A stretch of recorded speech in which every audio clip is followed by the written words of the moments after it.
really, I kind of came unprepared today too. As I said, I don't really know too much of what I'm going to be talking about. But here soon, I'm going to be doing a ghost hunt. It's gonna be the 20th of this month, which is about 14 days away as of right now.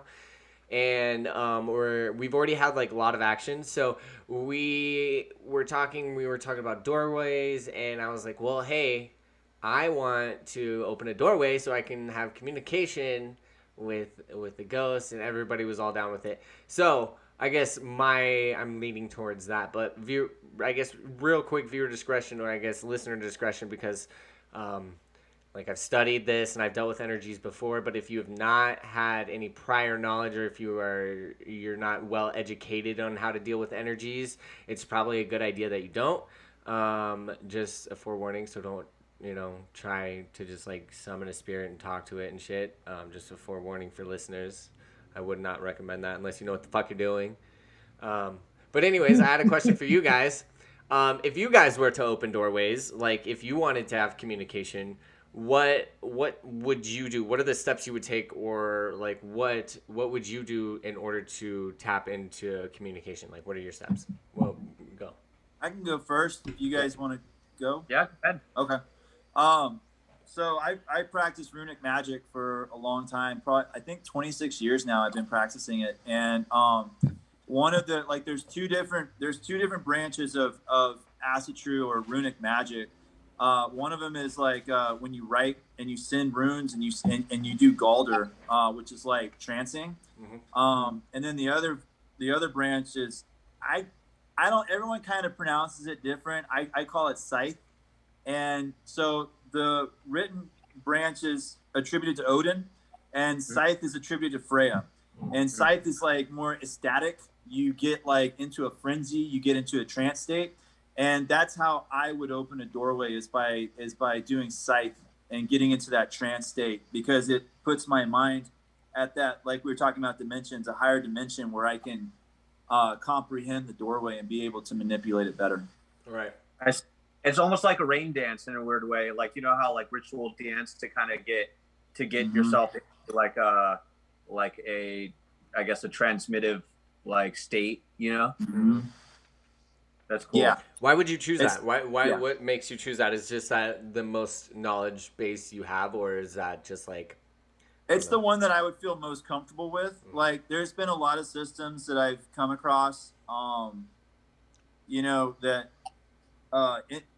invocate spirits or angels, and whatnot. And it's like there's just certain entities that I don't feel comfortable fucking around with, just because I know that they're there and I have all the respect for that, but it doesn't really resonate with me. And so if something's not resonating with me, I'm not going to go with that, because I need to be 100% on board. Right. Because when I get in, like when you get into that site, like that trance state, like Josh was saying, like that kind of rain dance sort of mindset, you reach that level of solopism. Like I was talking about that podcast with LSD, where it's like you have left the meat mech, you know what I mean? And it's like, you got to make sure that you've left the door locked, the e-brakes on.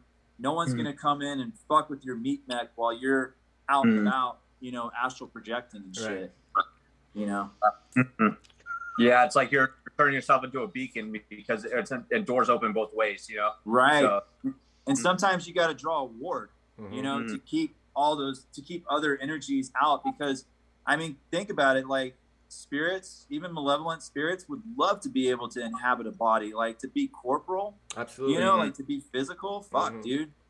Absolutely. Especially if they know you're powerful enough to live in there, they'll fucking live in there. And I mean, there's two ways. The road to hell is paved with good intentions, double-edged sword. It's one of those things too. A good entity or an entity to also better your life can also possess you in that way too. But that's not recommended. Also, you were saying intent, like you were saying, like, if you don't really mess with this type of energy, like, I wouldn't call it and get swept away with it. And that's absolutely the truth, because your intention is everything, and it doesn't matter even if you're in a trance-like state. The most barest of egos will come true, and that intention will shine through. So, like, if you're fucking with something you don't want to be fucking with, and you're just like, oh, I'll just fucking do it anyways, or, whatever, or if you're easily manipulated by something, because, I don't know. But, exactly. Yeah, for real. I mean, it could be something as simple as like, you're drunk in a bar and you know it's stupid to fucking talk shit to the bouncer, but you do it anyways, and he ends up being like some kind of martial arts guru. Fighter. Yeah, just floors your ass. He's a bouncer for a like, reason. uh-huh.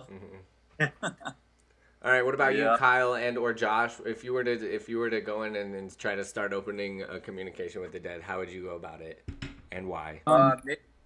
Maybe not towards the dead, but like communication with the universe. Probably I'd have to get into like a psychedelic state, you know. And then on top of that, doing some sort of like flow zone ritual, if that makes sense. Like get into the flow, like Rob was saying, but you know, be aware of like what your intention is. I like that. I actually kind of like you said hallucinogenic state because, and especially with conversation for the universe with a hallucinogenic state, that would make sense. However, do you think there would be a way to communicate with the dead through the hallucinogenic state? Do you think that would be a possibility? I've never considered it, but I mean, like, communicating with the dead, the only way that I would know is like a Ouija board, and that, you know, like to actually, I've never really messed with one because, like I said, that's a door that I don't really want to open. As much like I'm more intrigued with like what's going on in life than the past for the most part. So like, yeah, so like I don't really consider or, you know, think about opening those type of doors. I was just asking, you know, because think outside of your realm, you know. Yeah, for sure. Yeah. But why would you wait? I already said that. Oh, sorry. You go. Nah, I was already kind of. He already answered my question. Yeah, I'm done. Oh, sorry. No, I was just gonna say, Josh, I like the idea of using psychedelics too, especially like in the realm of microdosing. You know, where it's like you're not just fucking full tilt, like you've still got a lot of like control, and it's just enough to just open the moonroof. You know, where it's like you stick yourself out. You know, and just That's I like definitely a good way of putting it. Like opening the moonroof, just a tad bit, you know, just a tad bit, just enough to get your body out. You know, but you're still in the car. Still driving. Still driving. Might be with your feet, but you're still driving. Yeah. What about you, Kyle? Like as weird as it may seem, alcohol is a huge opener for me. Spirits. Yeah. So spirits get me spirits, if that makes sense. No, that makes sense. So that's for it too. Like lately, I haven't been drinking as much, which is good for me, obviously. But when I do, I've been noticing a lot more in my basement. Like I told you guys that one episode I was on. It's just crazy. Like the more I drink, the more I'm more receptive to these bodies. And it's crazy because like last night, me and Leslie had a couple drinks and stuff, you know, and we both noticed, like we could see so many, like, I don't know what you want to call them, shadow people just popping back and forth from over here where I told you last time. And it was just insane. And I don't know, I think just alcohol is a huge opener for me. It just, I can see and feel and just harness so much more crazy stuff that we're talking about when I drink. I've noticed in like old like in some mythology they'll give offerings of alcohol to like spirits. So I wonder if there is like some sort of correlation that truly does exist, and I wonder if I brought spirits but also made the sigils with a type of alcohol, if that would increase its effectiveness essentially. Does that make sense? Yeah, for sure. I absolutely agree with you, Kyle. Like whenever I do magic, I've always had a drink or 5. You know, like for sure. It just, you know, it opens the channel. It's not even about breaking down inhibitions. It's just there's something about it brings out this more primordial thing in our soul, you know, to the surface. And with, you know, Colton talking about, you know, offerings of alcohol, I have a shot of alcohol for each god that's on our family altar, you know. So it just, you know, it's one of those things. It's a gift. It's something that I enjoy, but I definitely think that there's more to it than just getting fucked up. You know, like there's an actual channel there. For sure. Yeah. And I will go on and say, because I saw the last episode's name or whatever it was, or there was one episode and you put Kyle's Haunted House. And, dude, I'll tell you what, last night was insane. Like me and Leslie would literally sit and I'd say, hey, just look out of the corner of your eye. What do you see? And we'd both say it at the same time. Long, tall motherfucker That's coming crazy. out. Like, and we both see the same thing. And it was crazy. Like last That's night cool. It was lit down here. That's cool. Yeah. Came back. It knows it's famous now. Well, it's not famous. Yeah. It knows it's been talked about. We pretty much like it. It looked like Slender Man Wow.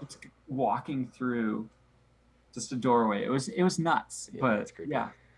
But also what you guys were saying too, I think you were saying is like what we don't ever do is let our energy go towards them, if that makes sense. So like we always keep very positive minds towards what's happening, because I feel like if you don't, they will take advantage of you.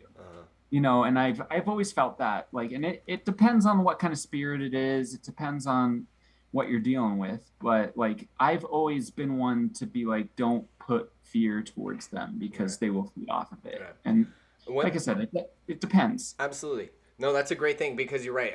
Essentially the biggest thing that I've dealt with, like, things that have tried to possess me, and like I remember like what it felt like to be possessed, but ultimately the thing that stopped me from being possessed was like, hey, I'm Colton, like, and I know this sounds weird, and I know this sounds cheesy, but I was like, hey, I'm Colton, like I'm the baddest, like I'm Colton, don't fuck with me. Fuck and like you, bro. Like, and it was like, all right, you're Colton, I'll leave you alone. You know, I was like, dude, like I'm me, I'll forever be me, like eat a dick. And he's like, okay.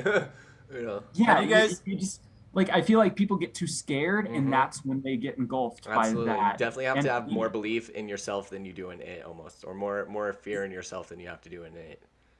You guys have seen Spirit Away, right? By Miyazaki. As a kid,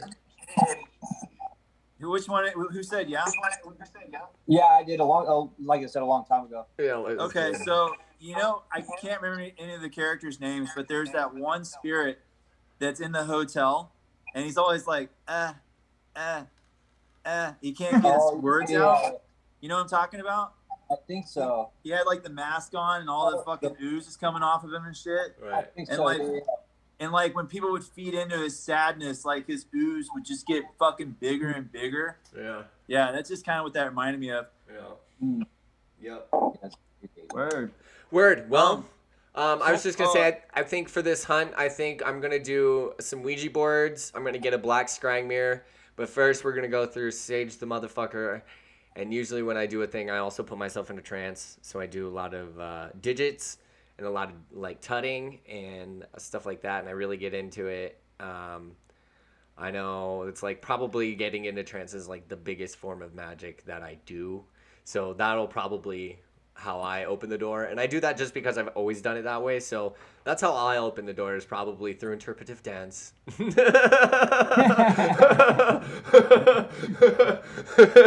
Just kidding.